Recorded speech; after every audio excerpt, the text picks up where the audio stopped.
അതൊരു മാജിക് കാർഡാണ്. സ്കൂളിൽ പോയിട്ട് എല്ലാ ഫ്രണ്ട്സിനെയും ഈ കാർഡ് വെച്ചിട്ട് മോൾക്ക് ഇംപ്രസ് ചെയ്യാം. എങ്ങനെയാണെന്ന് അറിയോ? ഈ കാർഡിന് കുറച്ച് മാജിക് പവേഴ്സ് ഒക്കെ ഉണ്ട്. മോളൊന്ന് അവിടെ സൈഡിലേക്ക് മാറുന്നേ. ഓക്കെ, അങ്ങോട്ട് നീക്കും. അങ്ങോട്ട് നോക്കാനല്ലേ പറഞ്ഞു, മാറി. Okay okay. വാശ് ഈ കാർഡ് ഈ കാർഡ് ഈ കയ്യിൽ നീ കയ്യിലേക്ക് പോകും. കാണോ? കയ്യടിക്കണം. അതുപോലെ തന്നെ ഈ കാർഡ് ഈ കയ്യിലേക്ക് വരും.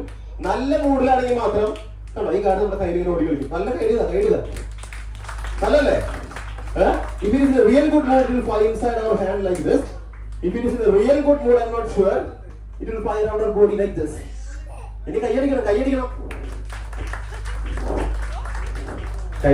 പോലെ. ഈ ചേട്ടൻ എന്തൊരു ഡൗട്ട് ഉണ്ടെന്ന് പറഞ്ഞു. ഇപ്പൊ ക്ലിയർ ആക്കി തരാം. ചേട്ടൻ കാര്യം ചെയ്യാം. ചേട്ടൻ ഇവിടെ ഇതൊന്ന് ക്യാച്ച് ചെയ്തേ. ചേട്ടൻ ഇഷ്ടായില്ല ഈ കാര്യം. എന്താ മനസ്സിലായപ്പോ? അതിന് നല്ലൊരു കൈ ചേട്ടൻ. അല്ല, ഞാൻ ആദ്യമേ തന്നെ പറഞ്ഞവർ പിടിക്കുള്ളൂ. അപ്പൊ മോള് ഈ കാർഡ് എനിക്ക് ഇഷ്ടമായിട്ട് വെച്ചോ. സ്കൂളിൽ കൂടെ എല്ലാവരും കാണിക്കണം. ഞാൻ ഉറപ്പ് വരുന്നു. Okay, alright. ഇനി ആരാരും മാജിക് ചെയ്യാൻ